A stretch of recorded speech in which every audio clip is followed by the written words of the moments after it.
Social pedagogy. What does that mean to you? For me, I think it's taking sort of like the holistic approach, thinking about the person as a whole. Yeah. So considering like the environment, their upbringing, their social status, so where they live, sort of like the resources behind them, even considering like the parents, where they come from, in terms of their educational background as well. But not just in the classroom, in terms of like the experiences in life.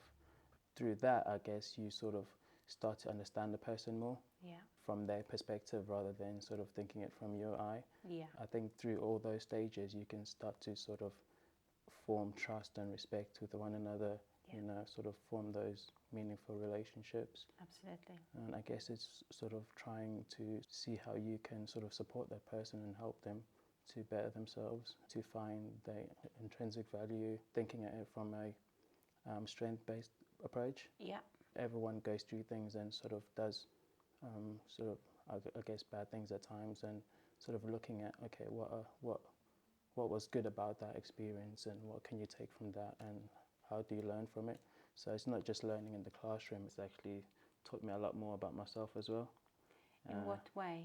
I feel like it's more realistic in terms of like your everyday life, how sort of like your observations towards people, you know, listening, respecting, you know, I think those are the main sort of ethos and what they touch on, you know, looking at someone's ability, working alongside people, thinking about organizations and how they work structurally as well, and what you can help and bring to the table. And through sort of like those theories, you're able to sort of put your own points across and to sort of think about how we can make things better for young people.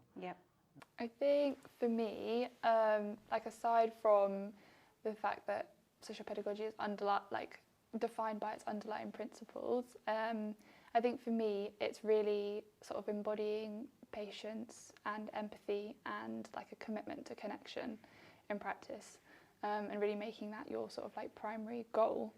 Like we use the term haltang in social pedagogy, and so to bring that in and make that be like your actual ethos and make that, you almost become that. I think I found that while I was studying social pedagogy, because it's like it, in some way it kind of becomes who you are, which I know that sounds a bit deep, but it's like it really changes you as a person. And I think like it's had a really big impact on my own personal life, and how I go about like meeting people and connecting with people. Like it really makes me think about things from their perspective. Well, you're talking and I'm getting goosebumps because you say it sounds a bit deep, but actually it sounds very reflected and real. Yeah, no, I mean, I think it's just been really important for me. I think like I ended up kind of, not really by accident, but I just applied for it not really knowing what it was, just knowing I wanted to work with people and loving like the sound of the approach of it. Like when I was reading the course description, I was just thinking, wow, this sounds like almost like quite similar to how my mum brought me up, for example. And so when I came and found out like, oh, this is a whole professional approach, I think that was really meaningful for me, because I was just like, well, you can actually do this in practice. Like there's not just one way to do it. And so yeah, that's been an important learning journey, and it's really sort of embedded itself in who I am, like personally and also professionally, like how I carry myself. It's important. How have you used social pedagogy yourself? It could be either in your private life or in your professional life. For me, it's both private and professional, I think. For example, obviously doing the youth work stuff, in like on a weekly basis, I sort of meet like new people all the time. I'll maybe go pick up someone that I've never met, and I won't have that background of what's happened, and so, which I prefer, because then you sort of use your own skills and abilities. For me, like what sort of helped me with that was using the common third and 3 Ps in a combination. It's hard for it to go like on its own. I think it always goes as a pair, because we could be in the car and we could talk about, I don't know, football or which I enjoy and they enjoy. So through that, and then we could get to the warehouse and start building stuff. And then they might not form a conversation at that moment of time, but if they go for like a smoke or something and then I'm outside, we probably might talk about families after that. So we've slowly like built that relationship and that trust and respect. So I think that's what's sort of helped me with that. I feel like I use it all the time. In class we'd always discuss how it seems like one of those things that you, like some things in social pedagogy, you do it naturally without even realising, but I think it's really different and important to realise that once you learn about social pedagogy and the approaches and the skills, is that you start doing it with intention. And I think that makes a big difference. Common third, do you want to tell me about that? Yeah, that's like something I've really enjoyed. We just did it together rather than whatever she could do. And this little girl created such nice bracelet. She did her artwork that day. We made a meal together and there was no wrong. We made pizza. The shape of the pizza she could decide. Pizza doesn't have to be round. Who said pizza has to be round? We had a fantastic day. I think we arrived maybe at 12 and then left 9 o'clock in the evening. Wow. And the girl was like, "Do you have That to was go a home?" lot of common third. There was wasn't a there? lot of common third, but then all the common third, the activities which I enjoy. I enjoy cooking, I enjoy baking, and not so much running. I think jumping around furniture's slightly too old for that, I guess. But because we were part in that room, we allowed them that look. It was just fantastic. We were part of that whole, and I think that's common third is one of mine. Used quite commonly now. I agree, and I can tell. Yeah, I think for me, common third, just because I think it just like made sense to me so much. Yeah.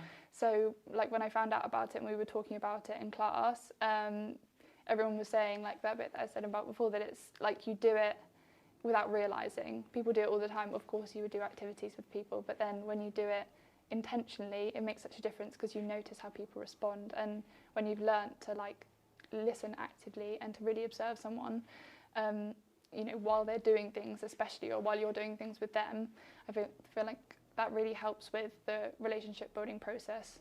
Oh yeah. Yeah, with my kids as well, I think is finding that things to do together, things that they love, letting them take charge. Yeah. So I think that's quite important as well. That's another common third aspect. How do you feel that what you've learned on this course has shaped the way that you parent? Oh, a lot. It has definitely changed me as a person. Obviously, that's a question for my children as well to answer. But I think, because the challenges don't go away at all. It's not like you're a professional and you're not going to have those problems with your children. I mean, I wish it was. Yeah, absolutely. That's what I thought. I was like, that's it. I'll know everything. But there are times when you think that you know the answer, but you don't, because children are their own individuals. And like for one example I'm going to use is like, because I haven't had that, I got married young, now I want my children to make sure that they complete education properly, they put all the attention in it. And but you know what, that wasn't, because my son really struggled with at secondary school, especially the end part with COVID. But one thing I thought to myself, am I going to sit here and stress, say that you have to come on, exams are coming up? I chose the other way. I said, you know what? It's a journey we're on together. Yep. And if you do well, fantastic. But if not, well, still, this journey, it's a story which you're writing. And you know what? This boy in a year and a half has now ended up with distinction, from completely failing to now getting distinction. So it's shaped me completely not to worry about a lot of things. And that diamond. The diamond model. The diamond model, we all have that diamond inside us. We just need to be, I think, as individuals, listened to. It's probably my favourite theory or approach. Do you want to expand more on the diamond model? So for me, I think it's that we all have that inside us. There is a shining diamond inside us. Take a step back. Look at yourself rather than always constantly undermining yourself, especially mums with young children. Yeah. Just focus on your own strengths. Yeah. The individual diamond. Individual diamond. That really speaks to me. And instead of trying to shape humans according to an idea of what humans should be and shouldn't be, it's polishing that inner diamond that we all have inside of us. So not suppressing and artificially shaping, but enabling a positive development, a blossoming process, if you like. So if you could, in organizations, encourage that way of thinking about development, that would really make a difference, I think. I think for me, without knowing, the sort of like the whole diamond model, because when I meet someone, I already start thinking about their intrinsic value and what they bring to the table and how I can support them to make their life more happy and fulfilling, as well as how I can sort of work alongside them to empower them to sort of find their own strengths and needs. Well, I suppose that leads us to the next question about how you feel social pedagogy as an approach is different from other approaches to work with people that is more dominant or prevalent here in the UK. I think, it's that bit that, well, like Tabani was talking about with the 3 Ps, so it very much like involves your personal self, and I think that I haven't really encountered that before. Like standardly, I think you'd see that, you know, it would be a question of you leave your personal self at home, you know, and like obviously that's true in terms of like your private self, but then when it comes to your own personal self and your personal experiences, those are like seen to be really valuable in social pedagogy, and so to be able to bring that in and use that as a bonding experience with a child is important, and I think not that common throughout the UK as far as I've seen. Also, I think something that I always sort of notice and reflect on when we're talking about social pedagogy is the fact that there's like love, the word love is in the charter, which I think you don't see that often, and I think people are maybe a bit scared of using that word in professional practice because it's sort of meant to be something that's just among family. I read an article once which sort of had a phrase in it which I really like, and it's always stuck with me and made me think about how social pedagogy is and how it's different to like other practices in the UK, which is like that social pedagogues are like upbringers on the behalf of society, and I really love that phrase because I think it's really true. It's like you sort of you can go in and you work with the whole family, so it's not just like when you're working with a child, it's not just them that you have to think about, it's everything, you know, and I think that approach is really useful and quite different, I think, because sometimes you think, oh, well, you're just working with one person in isolation, but I think in social pedagogy you realise it has a knock-on effect, so the people you work with, they're then going to have a meaningful experience, and that might then change how they interact with other people, and also if you're working with their parents, that can also mean that like their parents may behave differently before, like to their kids, like as a side effect.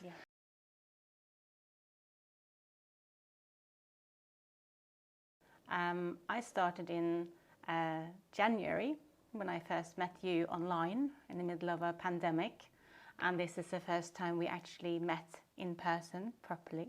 So I think the underlying like principle of really aiming to understand where people are at, like I think a lot of people will be in a really difficult place mentally. It's not been easy on anyone, especially when you look at, you know, like mental health during the pandemic.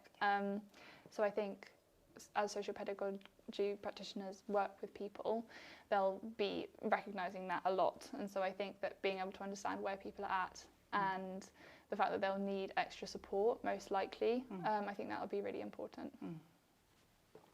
Yeah, and I would say in social pedagogy there is a real focus on humanity, on the fact that we are all humans and we are strong and vulnerable at the same time.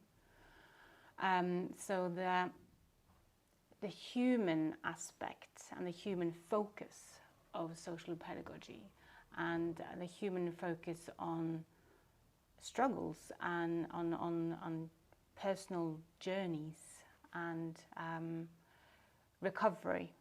I think that is a really good way of looking at relationships and human beings, and getting to the other side of what we have all gone through,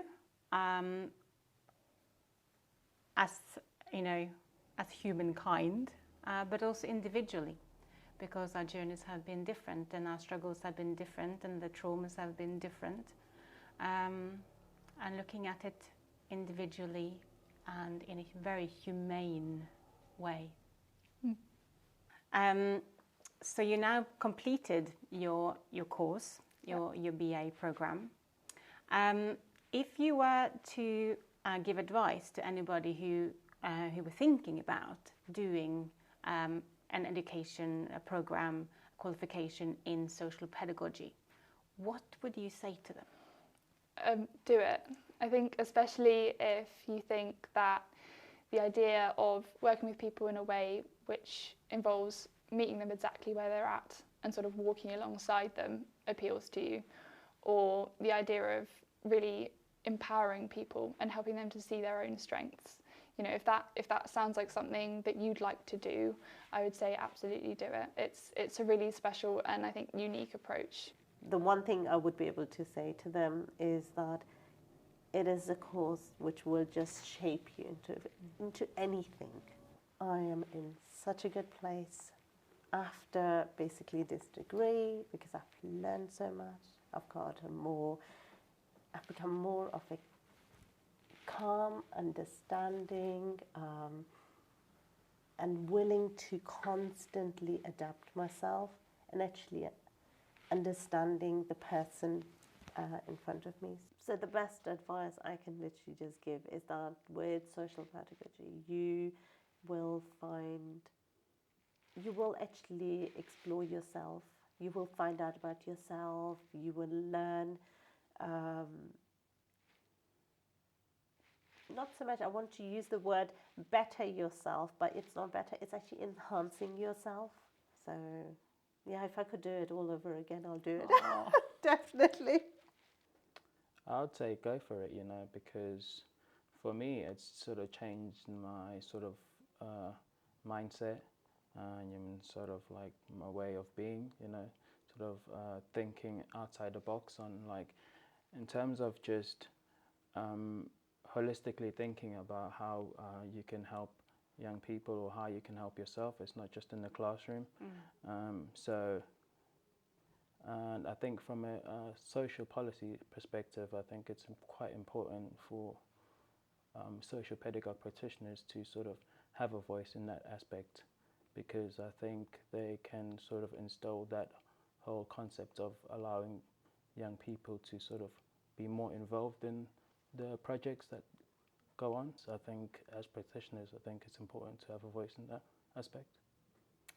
Yeah, and to, by the sounds of what you're saying, to encourage the people you're working with to also be heard and to have a voice. Yeah. When you've worked in a job for so long, you sort of get stuck in the same ways that they do things. Yeah. So when you have a framework and a theory behind you, it sort of helps to sort of reflect more. Yeah. And so you sort of, it refreshes your sort of concepts and ideas. Yeah.